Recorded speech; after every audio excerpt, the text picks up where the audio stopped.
မိုးအေးအေးနဲ့ညနေခင်းတစ်ခုမှာအိမ်ရဲ့မီးဖိုချောင်လေးတွေကနေမှုေးပြန့်လာတတ်ပြီး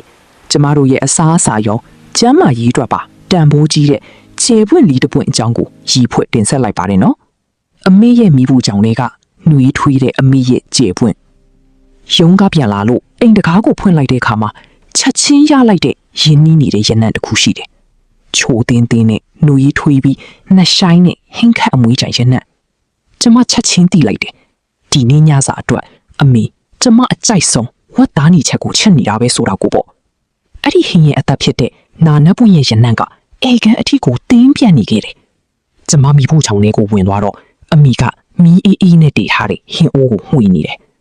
အိုးတွေကနေပွက်ပွက်ဆူနေတဲ့ဝတ်သားနီနီလေးတွေချားမှာညိုညိုမောင်မောင်အယောင်နဲ့ခြေပုံစံလေးတွေကဟင်းရည်တွေမှာမျောလွင့်နေတယ်ငငယ်ကကျမထင်ခဲ့တာနာနတ်ပွင့်ဆိုတာတစ်သားနဲ့လှုပ်ထားတဲ့ခြေလေးတွေပဲလို့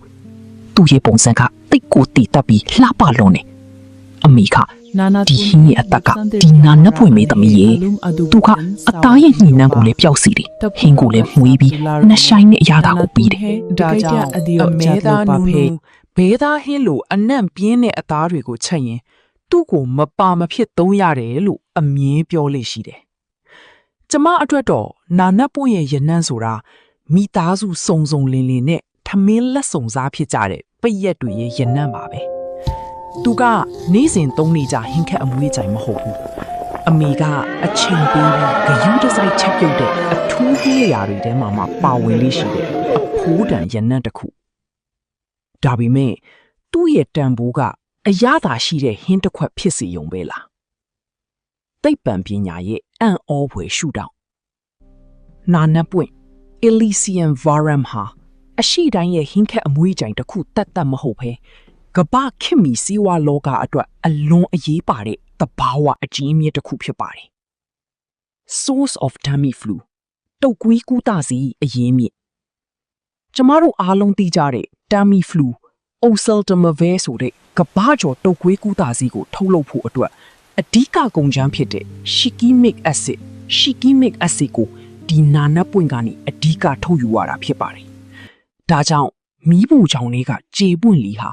ကပ္ပလုံးဆိုင်ရာတုတ်ကွေးယောဂကပ်ပီးတွေကိုတိုက်ဖြတ်ရမှာမပါမဖြစ်တဲ့သူ့ရေးကောင်းတူပါပဲ Antiviral and antibacterial virus နဲ့ bacteria တွေကိုတိုက်ဖြတ်နိုင်ခြင်းသူ့မှာပါဝင်တဲ့ Anton နဲ့တခြားထုတ်ပုံတွေက virus နဲ့ bacteria တွေကိုတိုက်ဖြတ်နိုင်တဲ့အစွမ်းရှိတာကြောင့်ရှိကလေးကတုတ်ကွေးအီးမီချောင်းဆိုးခြင်းတွေအတွက်သူ့ကိုရည်နွေးခြင်းအဖြစ်တောက်သုံးခဲ့ကြပါတယ် Digestive aid အစာအိမ်အတွက်ကောင်းမွန်ခြင်းအစာမကြေခြင်းလေပွိုက်ခြင်းတွေကိုတတ်တာစေပြီးအစာချေစနစ်ကိုကောင်းမွန်စေပါတယ်ညစာထမင်းဝိုင်းမှာတော့အမိလက်ရဝတ်သားနီချက်ကိုအားရပါရစားရင်ကျမရဲ့ပကံနဲ့ပါလာတဲ့နာနတ်ပွင့်လေးကိုကြည့်ပြီးအံ့ဩလေးစားမိနေခဲ့တယ်ဒီကျဲပွင့်လေးတစ်ပွင့်ဟာကျမတို့မိသားစုရဲ့ထမင်းဒီဗီဒီယိုလေးကတင့်ငှက်ထွေအကျိုးရှိတယ်ဆိုရင် like share နဲ့ follow လုပ်ခဲ့ဖို့မမေ့ပါနဲ့ဦးနော်